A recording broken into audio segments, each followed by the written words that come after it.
Bwana katika hekalu daima. So today tunaenda kufanya action of what it is written. Pentecost hatuwezi kuimaliza. Elimu yake ni kubwa, maana yake ndio imekari kanisa from generation to generation. Kwa hivyo hatuwezi tukamaliza message na elimu ya Pentecost. Lakini tuna bridge ya kwamba kwa nini haya yalisemwa. Kwa nini haya yalianza huku Kristo kaisimamia, Roho Mtakatifu kaisimamia, kaileta kwa mitume, Roho akaja akachukua, kaiacha kwenye kanisa. Then tunaelewa ni kwa nini Pentecost ilitajwa. Jambo la kwanza tulisema, kwa mujibu wa Biblia, Pentecost tunayaangalia katika mtazamo ya kile kilichotajwa na maana yake. Nilisema na bado nasema, kiangalia Pentecost ni kama kitu kilikuwepo, lakini kilihitaji kusubiriwa kwanza ili kitimizwe katika uhakika. Kwa hivyo sio kitu hakikuwepo, kilikuwepo, lakini kilikuwa kinangoja udhibitisho wa juu ambao mwenye kufanya hivyo ilikuwa ni Yesu. Na ndio maana Yesu alianza na Pasaka, akawa mwana kondoo, kamwaga damu yake, kasimamia mambo mengi pale, akawa limbuko la kwanza, then harvest. Na ile harvest tuliangalia kwamba ilitajwa kwa sababu Mungu alikirimia Israel neema kubwa sana katika masuala ya kilimo. Ndio resources Mungu aliwapa, na akawapa akili ya kucelebrate. Lakini eleweni ya kwamba nchi na vyote vijazavyo ni mali ya nani? Ya Bwana. Kwa hivyo Mungu akatazamia kwamba vyote wanavyovuna, wanavyovipata, kuna mahali ambao Bwana alielekeza jina lake lipatikane. Na ndivyo akatangaza katika Israeli kupitia viongozi, akamwambia, ambieni hawa wana wa Israeli wafanye hivi. Wanapovuna, wanapopata, wanapoongezeka katika rasilimali, kuna sehemu ya nyumba ya Mungu. Na eleweni, ni Moses, Mungu alimwambia, hakikisha unajenga hekalu hili sawa na pattern iliyoko mbinguni. Maana Mungu alitoa direction namna ilivyotaka kuabudiwa. Pentecost inaingilia wapi? Kwa nini 50 imetajwa? 50 imetajwa, alafu Yesu mwenyewe anakuja anaongeza tena siku 10 za kusubiri ili Pentecost itimie vizuri. Nilisema na Yesu mwenyewe alisema na alidhibitisha. Alidhibitishaje? Tayari Yohana alikuwa ameshatabiri, alikuwa ameshasema ya kwamba huyu ambaye naye kuja, ili kama hata nitambatiza lakini ana ubatizo mwingine. Anasema mimi nafanya hivi kwa maji, lakini kuna mwingine atakuja ambao ubatizo wake ni wa Roho Mtakatifu na moto.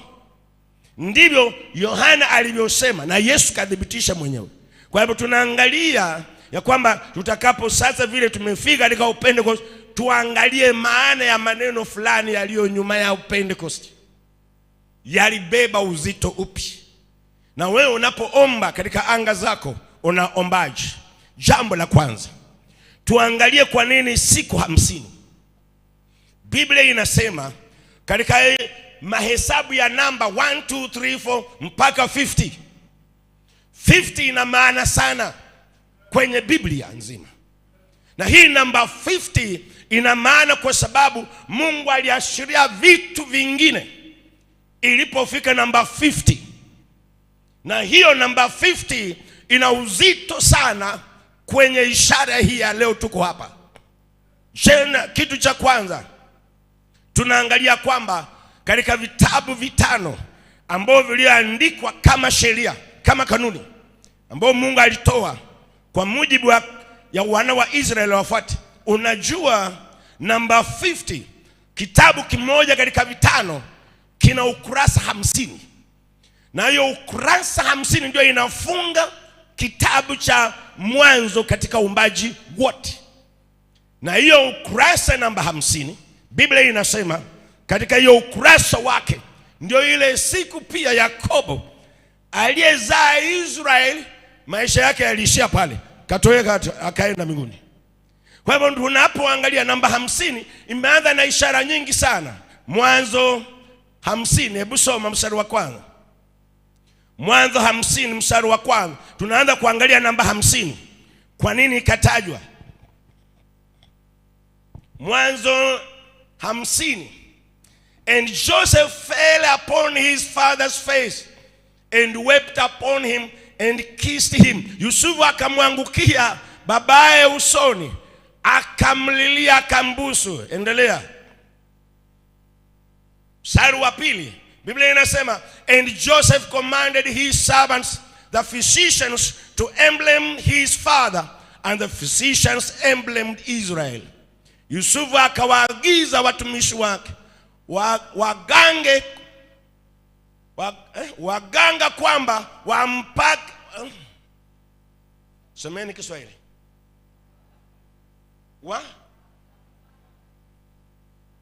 baba yake dawa asioze, maana ameenda. Waganga wakampaka dawa Israeli.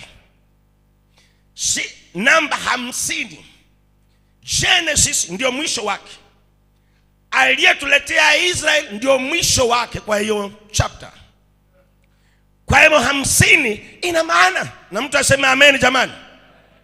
Ameenda, ametwaliwa, amekwenda, ameacha Israeli.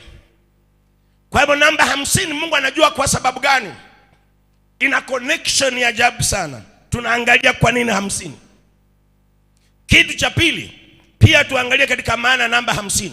Unajua katika mahesabu ambao Mungu alimpa Nuhu ajenge safina, ulishajua kwamba vipimo vingine vina 50 ndani yake.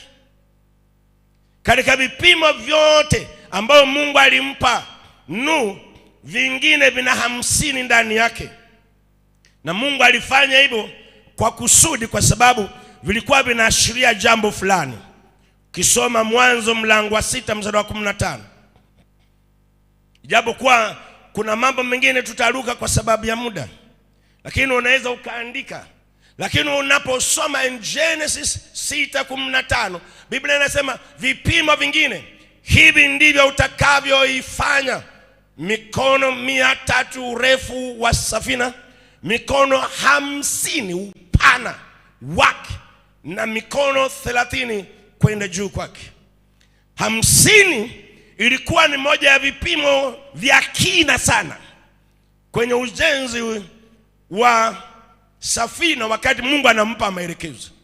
Na uelewe ni Nuhu anapewa maelekezo, hajengi kwa vipimo vyake. Kwa hivyo unaweza ukatafsiri 50 ni namba ya vipimo, ni namba ya kina sana katika maelezo ya kimungu. Na ndio uelewe kwa nini ilihesabiwa mpaka 50, ina ishara yake. Jambo lingine katika 50, elewa hivi, 50 kuwa pia ni namba ya kina sana. Then pia tunaangalia kwamba 50 pia ni namba inayowakilisha righteousness. Ni namba ambayo inawakilisha kuwa mwenye haki mbele za Bwana. Na hiyo ndio namba ya juu ambayo Ibrahim alijaribu kuitaja, ikakosekana ndani ya Sodom na Gomora. Maana hiyo vipimo vilipelea 50 haikufika. Kwa hivyo ilibidi Mungu adestroy. Sawa na Mwanzo 18, hatuna muda wa kusoma 20, utaandika. Kwa hivyo tunapoangalia namba 50 kwa nini inakauntiwa, ni namba ya ajabu sana. Hiyo utaandika, utasoma kwa ajili ya muda. Namba 50 inaashiria righteousness. Yaani manake righteousness hiyo ni 18:24. Katika Mwanzo Biblia inasema Ibrahim amesimama anajadili na akamwambia Mungu, samani, kuna jambo nataka niliseme kwanza kabla hauja destroy. Akamuuliza, huenda kiwepo wenye haki 50 katika mji, utaharibu? Mungu akasema siwezi. 50 is a number of righteousness. Ni viwango vya juu. Hata hekaluni Mungu alisema watu walio chini ya 50 they can serve katika njia moja nyingine. Lakini nilipofika katika age 50 Mungu alicount differently. Ndivyo ilivyoelewa ya kwamba hii namba ni ajabu sana. Ni namba ambayo inayebeba uzito. Ni namba ambayo watu wanaitumia katika ulimwengu wa kiroho. Jambo la pili la tatu pia waelewa kwamba hii namba 50, siku ile Israel wanatoka Misri na Moses walipofika mlimani, ndio iliyokuwa siku 50 imefika. Na walipoenda katika mle mlima Olive siku ya 50, ndio hiyo siku Bwana alisema na Moses, akampa vibao viwili vya amri 10. Kwa hivyo siku ya 50 ndio siku ya kwanza ambao Israel wanapewa 10 commandments. Na hizo Biblia inasema Moses akiwa mlimani anapewa amri 10 awape kwa mara ya kwanza. Israel wamebaki nyuma. Neno linasema waligeuka wakaanza kuabudu ndama. Moses aliposhuka akazibreak, kazivunja kabisa, zikaharibika. Lakini ilikuwa already imetimia 50. Elewa hiyo vizuri sana. Uelewe siku 50 ni za ajabu in the Bible. Neno la Bwana linasema, hiyo utaisoma kwenye Kutoka mlango wa 19. Nimesema hatuna muda wa kusoma, lakini uelewe kwamba pia namba 50, namba 50, elewa, ndio ile namba ambayo Biblia inasema Haman alipokusudia kuharibu Wayahudi alijenga miti 50 za kuua katika maskani yake. He really raised 50. Aliweka 50 na lengo anataka mnyonge Haman pale, na hiyo mambo yake ya 50. Lakini Biblia inasema taarifa zilipofika kwa mfalme, jambo liligeuka. Haman hakujua. Hiyo taifanya kwenye Esther mlango wa 5 mstari 14. Tunaangalia namba 50. Kwa nini inaunganishwa na Pentecost? Mahesabu yake ni hatari sana, maana ni katika ulimwengu wa roho na ulimwengu wa kawaida. Ukiangalia kwenye Esther 5:14 inaelekeza hayo mambo ya kwamba Haman alitengeneza hayo mambo. Basi Zereshi, sijui mkewe, sijui nani, na wote na rafiki zake wote, na ufanyishaji simiti wa mikononi 50 urefu wake, naye alijenga hizo ili kumaliza nazo Wayahudi. Lakini ukienda mlango wa 7 Biblia inasema hicho alichoinua 50, hicho ndio kilichomaliza. Kwa hivyo hii namba ni ajabu, matumizi yake ni ajabu. Na ndio Mungu alisema baada ya Israel kutoa limbuko wahesabu siku 50. Na ndio maana neno Pentecost. Kwa hivyo Pentecost kwa ufupi ni mahesabu yaliyoashiria namba 50 ili sherehe ifanyike. Na Mungu alichukua ikawa sherehe. Kwa hivyo badala wao waanze kusherekea mavuno, na ndio nilisema watu walienda kujikusanya mahali moja, maana walikuwa wanapeleka mavuno yao, walikuwa wanapeleka zawadi zao, walikuwa wanapeleka mazao yao, walikuwa wanapeleka mali zao, walikuwa wanapeleka kama mwenye mbuzi anapeleka, mwenye kondoo, wanaenda wanasherekea. Wametoka makwao, wametulia sehemu moja. Na ndio naona kwa nini Yesu naye Biblia inasema kwa sababu amefufuka akajidhihirisha kwa watu wengi siku 40. Tulisoma. Na hizo siku 40 kabakisha siku 10. Hizo siku 10 ni za muhimu sana. Na anapozibakisha ndio maana ameagiza wanafunzi wake wasitoke. Sawa na ilivyoandikwa kwenye Matendo ya Mtume mlango wa 1 mstari wa 4 hadi wa 5. Tunasoma maelekezi ya Pentecost. Na nilisema na nitayataja tena mambo ambayo tunayotarajia katika Pentecost. And being assembled together with them, commanded them that they should not depart from Jerusalem, but wait for the promise of the Father, which saith he, ye have heard of me. Hata alipokuwa amekutana nao, aliwaagiza wasitoke Yerusalem, bali waingoje ahadi ya Baba, ambayo mlisikia habari zake kwangu. Mstari wa 5 inasemaje? Mstari wa 5 ya kwamba for John truly baptized. Umeona mahali Yesu ameenda anarifaa Pentecost. Kwa maana Yohana, John truly baptized with water,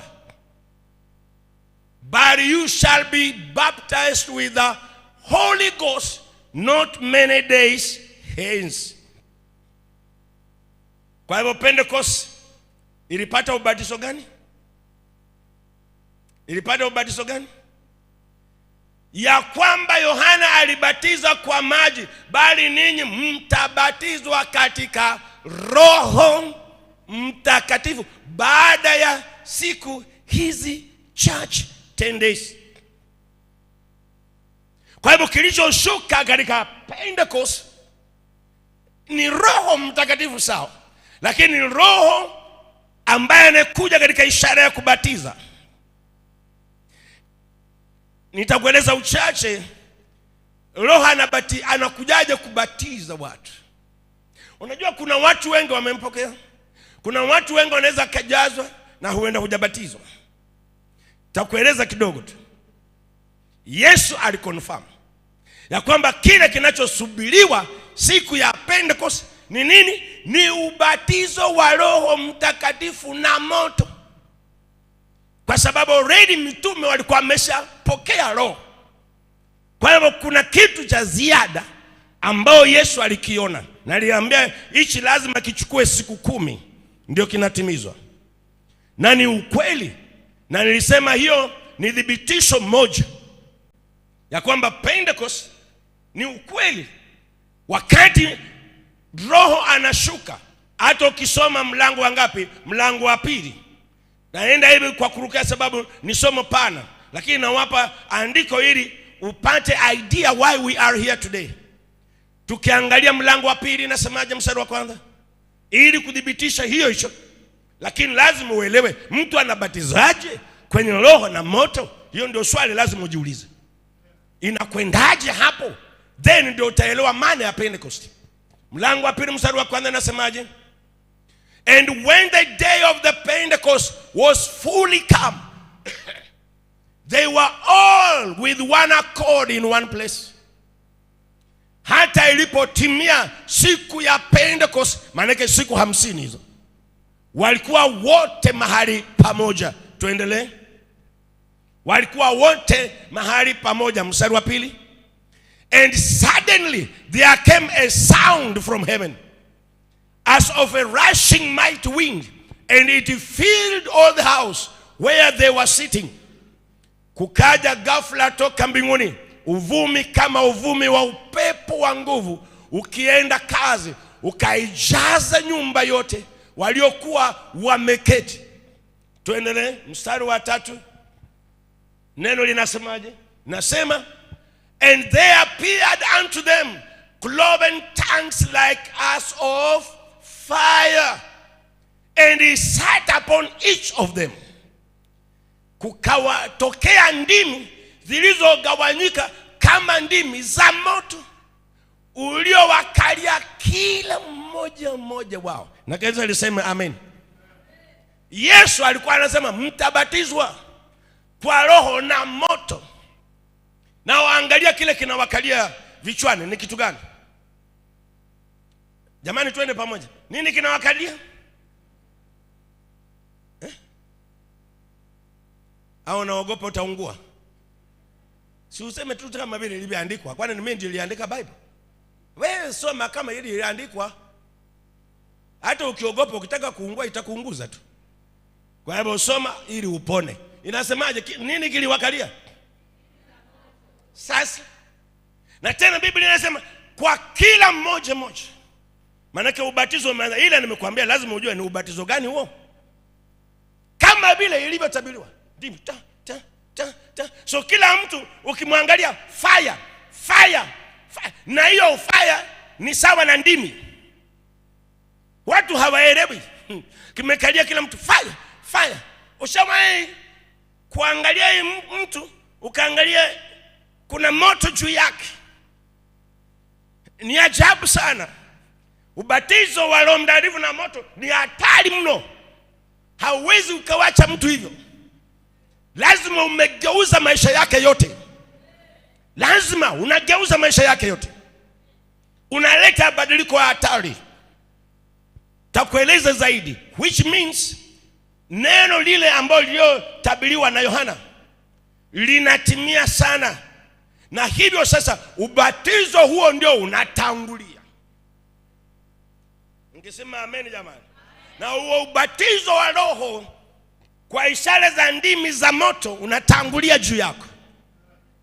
Ukisha tangulia juu yako, then unaachilia unabii wa Joeli. Inasemaje mstari wa 4? Inasemaje? Mstari wa 4 inaachilia unabii wa Joeli unatimia. Twende. Inasema mstari wa 4, and inasema and they were all filled with the Holy Ghost and began to speak with other tongues as the Spirit gave them utterance. Wote wakajazwa Roho Mtakatifu, wakaanza kusema kwa lugha nyingine kama Roho alivyowajalia kutamka. Ya kwanza ni ubatizo wa Roho Mtakatifu kwa moto. Cha pili inatimiza ile hiyo Roho tena, yani kisha shuka pa. Then pia ina ishara ya kujaza wewe sasa.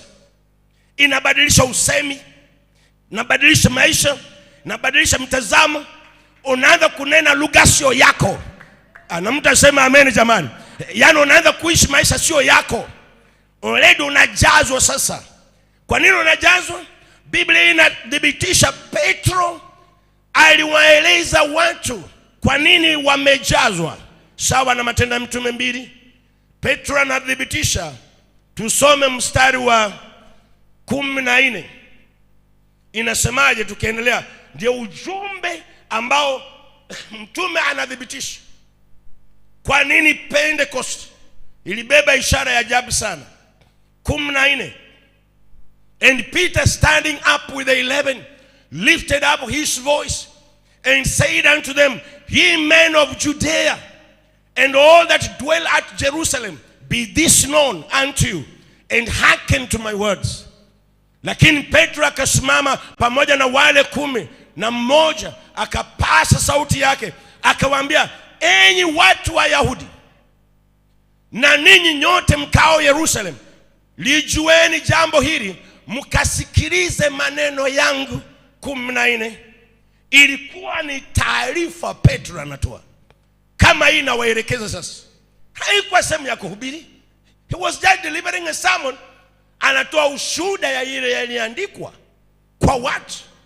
Kwa hivyo Pentecost sio kitu cha ajabu tupigishane hapa makelele. Ni maelezo.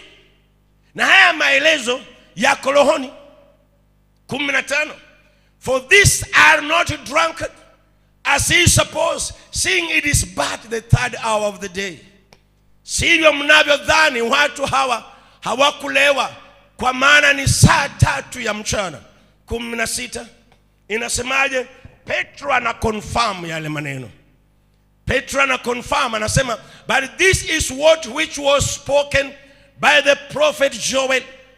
Lakini jambo hili ni lile lililonenwa kwa kinywa cha nabii Yoeli. 17. Yoeli alitabiri akasemaje?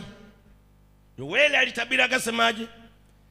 And it shall come to pass in the last days, says God, I will pour out my spirit upon flesh, and your sons and your daughters shall prophesy, and your young men shall see visions, and your old men shall dream dreams. Itakuwa siku za mwisho, asema Mungu, nitawamwagieni watu wote roho yangu, na wana wenu na binti zenu watatabiri, na vijana wenu wataona maono, na wazee wenu wataota ndoto. Na kanisa liseme amen. Pentecost ilikuwa ni confirmation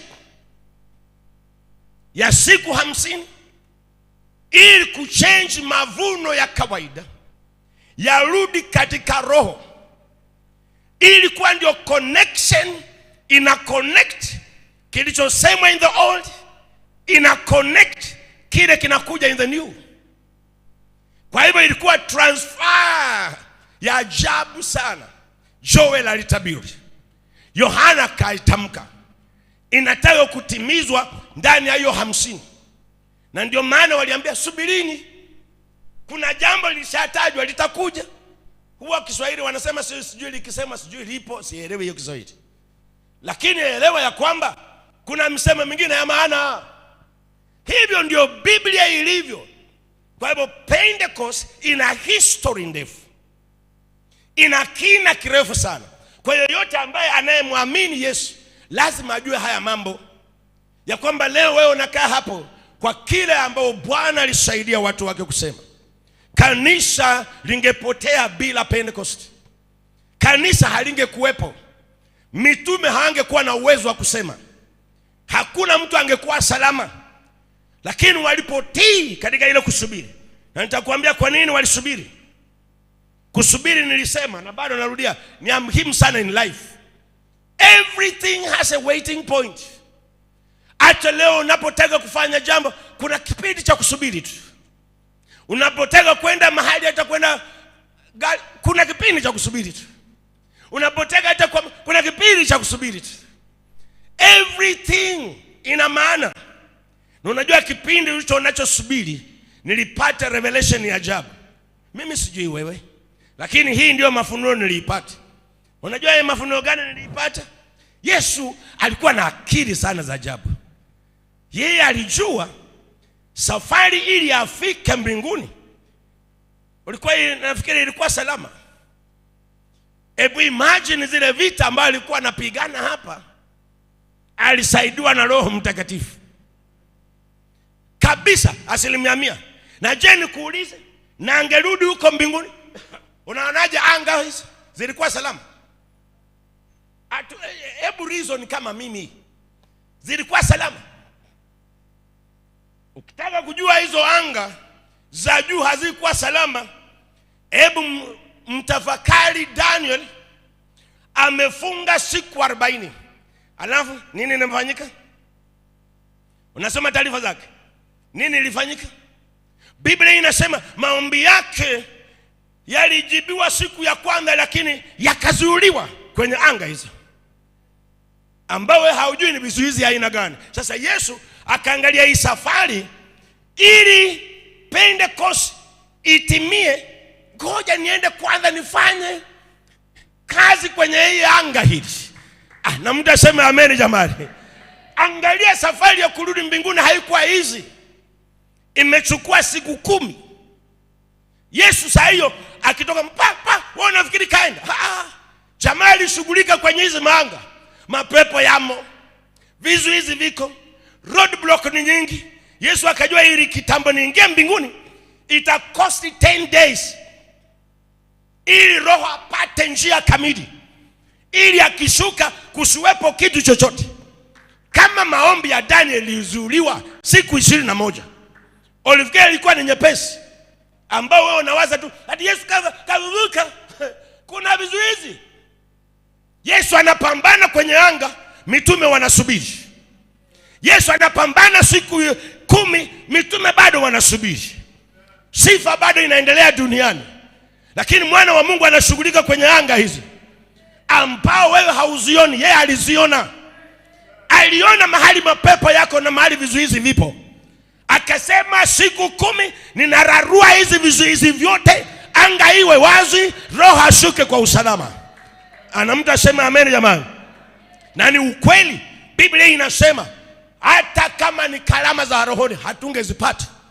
Kile Yesu alifanya kwanza ni kupambana na anga la vizuizi. Unajua kuna vitu vingi vilikuwa vinatekwa angani. Unajua hilo? Hata vipawa vilikuwa vimetekwa angani. Hebu imagine unaomba, "Baba, nipe kipawa ya kuimba." Baba anaachilia. Kifika kwenye anga kinashikwa na mateka. Kinafanywa mateka. Yaani kinataka kikije, mapepo yanasema hawendi. Inadai wewe, unasema hawendi. Anga ni zito. Na ndio Biblia inasema Yesu alipopaa, kitu cha kwanza kwenye hili anga, alifanya mateka kuwa mateka kwanza. Ana mtu asema amen jamani. Aliwafanya kuwa mateka. Waefeso 4:8 neno linasemaje? Safari hiyo haikuwa nyepesi kama vile watu wanavyofikiri. Ndivyo hivyo Biblia inasema. Inasemaje? Waefeso 4:8. Pentecost na history ndefu. Biblia inasema, wherefore he said, when he ascended up on high, he led captivity captive and gave gifts unto men. Hivyo husema alipopaa juu aliteka mateka. Ana mtu asema amen jamani. Aliteka kwanza nini? Mateka. Akawapa wanadamu vipawa. Kuna mapepo yalikuwa anga yakiteka vipawa vya watu. Hawataki watumike. Unajua hii ulimwengu tunaishi ni ajabu sana. Kuna vitu ambayo unaomba si hata haupati. Vipo, lakini kuna mateka walikuwa humu. Walikuwa vizuizi vya hatari. Walikuwa vitu vya ajabu. Yesu akaona hawa watu na wachaje. Mateka wamejaa humu. Yesu anapambana. Anasema Pentecost ikifika, hawa mateka kwanza mimi ni wafanye mateka. Na mtu asema haleluya jamani. Na leo tunaenda kuzungumza na anga. Kama kuna vinayetaka kuwa mateka humu ambao ni vyako, adui aviachilie kwa jina la Yesu. Nasema adui aviachilie kwa jina la Yesu. Unajua kama vile unabii umetoka mtafurahishwa, furaha yako inaweza ikaachiliwa mbinguni. Mateka wamekaa hapa. Unakuta unasema ilikuja na vinadaka furaha, vinakuachia huzuni. Vinakuachia kuomboleza ili uone kanisa ni. Lakini baba anasimama hapa kila siku, jamani mtafurahishwa. Na mtu anasema jamani, wanasemanga hivi mimi nikitoka ni machozi tu. Nikitoka ni shida tu. Mateka wako humu. Wewe hujawaingia kwenye ibada. Unakuta ukiwa kwa shughuli zako una furaha, unatembea vizuri. Ukifika tu pale mlangoni, mateka wanakushughulikia. Unakuta kamwili unaanza kuchoka, unaanza tu kupiga mia unaanza kusuba. Mateka. Yaani wako kwenye anga la ibada, mateka. Ukiingia akili na hama. Yaani wewe ni kama tunakuona kumbe ulishahama. Ulitekwa. Lakini elewa, kama ni mwako wa kufurahishwa, basi mateka hao lazima Roho atawashughulikia kwa jina la Yesu, ili furaha yetu itimie. Na mtu aseme amen. Leo kuna watu hawataki kusikia ibada, na wengine wamekoka kabisa, na wamejazwa Roho Mtakatifu. Ukianza tu jamani kuna vipindi, vipindi jamani, nina majukumu. Uelewe huyu katekwa kwenye anga. Kuna watu tu mnaweza mkafurahi, lakini na ibada.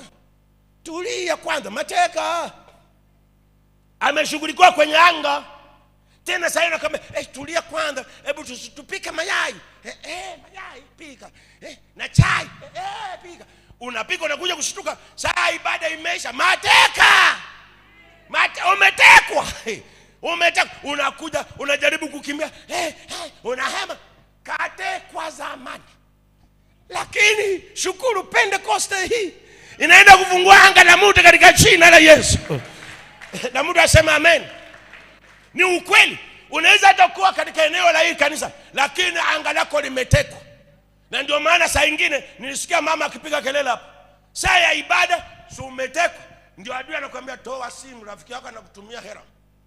Unaenda unajukuta huko pale. Haro. Katekwa huyo. Haro zenyewe za kipumbavu kweli. Zinakupotea ati nilikuwa nakumisi na kusikia. Unamwambia shindwa kwa jina la Yesu. Mimi niko kwenye ibada. Toka hapo shetani wewe. niachie uhuru wangu niende niabudu. Lakini wengine ukiona mtu saa ibada anatembea hivi kama ametumwa na shetani, huyu anga lake limetekwa tayari. Sasa ni wakati ukiona mwenzako hapo anazurura hivi, mwambie ninafungua anga lako la ibada katika jina la Yesu. Na mtu aseme amen jamani. Kwa nini wewe uje uzurure wakati uko kwenye kiwanja cha ibada? Kama sio wewe mateka kwenye anga lako. Yesu aliona hawa vipawa zao zimetekwa tayari. Lakini Pentecost ndio ilikuwa center ya watu kupokea na kurudishiwa uwezo wao wa kuona mbingu. Na mtu asema haleluya. Ndivyo hivyo Biblia inasema Yesu ilimkosti siku 10 kuclear anga kwanza. Mitume wanasubiri, anaclear anga, kila sehemu anaclear. Na saa hiyo ana alama ya damu yake mkononi, ana alama, the mark of the blood. Akimwambia shetani sasa imeisha, na akasema bado haijafika, anaclear hiyo viwanja huku, anaclear, anakaribia mbingu. Na ndio Biblia inasema hakuingia mahali patakatifu kwa alama nyingine, ila kwa alama ya damu yake. Akadhihirisha mbele ya kiti cha enzi cha Baba. Baba akasema imetosha. Kwa alama hii sasa sema chochote niachilie duniani. Ana mtu aseme amen jamani. Na ndio maana Yesu kwa alama ya hiyo ya damu iliyomfikisha kwenye kiti cha enzi ndio ilisababisha roho kuja. Baba akaona kwa alama hii sasa roho nenda. Lakini roho alikuwa ametulia siku 10. Imeandikwa kwenye Waibrania 9. Neno la Bwana linasemaje? Kwenye Waibrania 9:23. Tusome pamoja. Kwenye Waibrania 9:23. Neno la Bwana linasemaje? Waibrania 9:23. And it was therefore necessary that the patterns of the things in the heavens should be purified with this, but the heavenly things themselves with better sacrifice than this. Kumbe mbingu kulikuwa na vitu vimechafuka tayari. Basi ilikuwa sharti na kala za mambo yaliyo mbinguni zisafishwe kwa hizo, lakini mambo ya mbinguni yenyewe yasafishwe kwa dhabihu zilizo bora kuliko hizo. Na mtasema amen. Mbingu ilikuwa imeshachafuka. Mambo it was not in place. Sasa Baba anashangaa, leo atatokaje hapa kama mbingu yenyewe imechafuka? Anasubiri mwana wake aenda dhihirishe kwa alama ya damu ile ambayo iliyomfanya kafa hapa duniani. Ndiye aliwaambia mtume subiri, na hata hakueleza anafanya nini kwenye anga hizi. 24 neno linasemaje? 24 neno linasemaje? For Christ is not entered into the holy place made with hands, which are the figures of the true, but into heaven itself, now to appear in the presence of God for us. Wow. Wow. So powerful. Pentecost, so powerful. Sijajua hata kama ulirogwa, elewa tu hilo basi. Ili uelewe it was not easy in the waiting places. Kwa sababu Kristo hakuingia katika patakatifu palipofanyika kwa mikono, ndiyo mfano wa patakatifu halisi, bali aliingia mbinguni hasa aonekane sasa usoni pa Mungu kwa ajili. Marisa mwenye kwa ajili. Marisol 25. And it's going there because another could release Pentecost. 25. Not yet that he should offer himself often, as the high priest entered into the holy place everywhere with the blood of others. Wala si kwamba ajitoe mara nyingi kama vile kuhani mkuu aingiapo katika patakatifu kila mwaka kwa damu isiyo yake. 26 inasemaje? 26 neno nasema, for then must he often have suffered since the foundation of the blood, but now once in the end of the world has he appeared to put away sin by the sacrifice of himself. Kama ni hivyo, ingelimpasa kuteswa mara nyingi tangu kuwekwa msingi wa ulimwengu, lakini sasa mara moja tu katika utimilifu wa nyakati amefunuliwa azitangue dhambi kwa dhabihu ya nafsi yake. Mpe Yesu makofi na shukrani. Waiting process. Today Pentecost sio vile unaikiri tu, imetoka mbali sana. Na ndio nimekuambia hatuwezi kuimaliza. Imetoka mbali sana, na bado inapeleka kanisa mbali sana. Ulimwengu wa watu leo wangelijua Pentecost wetu ni wa thamani mno, uliogharimu mwana wa Adam amwage damu yake, lakini bado ilimgharimu and approve in the holy place by the mark of the blood. Na neno nasema wenzetu walitegemea damu za wanyama. Unajua when you kill an animal blood haina uchungu kama when you kill your own blood. Lakini Biblia inasema Yesu kwa dhabihu yake kamwaga damu yake, na Baba alikuwa anasubiri kuiona. Yesu alipoingia by his own sacrifice, Baba akasema it is all. Nini ingezuia safari ya Roho Mtakatifu asifike duniani? Na kuuliza wewe, nini ingezuia? Today fikiria sana yale ambayo tunayatamani yote Yesu kalipia gharama. Sembuse wewe tunayafanya ni machache tu kuwait na kumwambia Yesu atusaidie. Yesu ni wa rehema sana. Nasema Yesu ni wa rehema sana. Pentecost usichukue kwa wepesi. Carry it in your heart. Leo wewe utafanya nini to be a sign to God? Kama Yesu alipambana kwenye hizo anga. Na nimekuambia hata zile vipawa wewe unapambana vitu, wewe clear anga la mateka. Amani yako, furaha yako. Huenda hata Mungu alisema, na alisema kwa tutapata magari, manyumba, majengo, mashamba. You don't need to cry when the time comes. Na mtu asema amen jamani. Ndio nasikia askofu baba yetu kila siku anaimba sadaka. Ilianza na wenzetu na hatuwezi kuiacha. Na hiyo sadaka ndio ilienda kwa ishara in heaven. Hatuwezi kuiepuka. Toa mpaka utoe, mpaka utoe, uone mpaka umejitoa. Siku ile utaona umechoka, ndio utaona mlango. Yaani unapambana na vitu ambavyo vinayekuzuia, na vingine unajua viliachiliwa anga na mababu zetu. Wengine walikuwa wachawi, warogi, wakachafua anga la mafanikio yako. Hata wengine kuwa kichwa ngumu ni baba zako tu walichafua anga la obedience. Kuna wengine hata ukiambia kutii hawatii, sababu anga lilishachafuliwa la utii. Even they have no time to obey. Hiyo ni vitu ya kushughulikia. Maisha tunayoishi wakati mwingine sio yetu. Vitu ambavyo tunayopambana nayo sio vyetu. Lakini Pentecost, na ndio nao akina Petro walisikia raha, kwa sababu at that time Yesu amesimama mbinguni anawapigania. Na mtu asema amen jamani. Wakapata kila ambao hawakuvalue.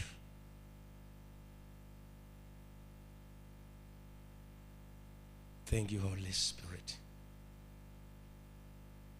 Thank you Holy Spirit. Miujiza sio ya kuomba. Miracles are there. Great signs and wonders zipo. Mungu anaweza kufanya zaidi ya vile unafikiri. Kama aliwawezesha wenzetu kufufua walio wafu, ndiye atatuwezesha with anything in this world. Taka tuombe, lakini uelewe Pentecost inatupeleka mbali. Today nena na anga za kupokea kwako. Kila mtu ana anga lake. Ndio Biblia inasema na miali ilikalia kila mtu. Kila mtu ana anga zake za upokeaji. So usije ukaniuliza kwa nini sipokei. Uliza anga zako. Mimi sijui, sina jibu. I can't. Uliza anga zako. Ukifungia mdomo yako, uliza anga zako. Kila mtu alifunguliwa anga zake.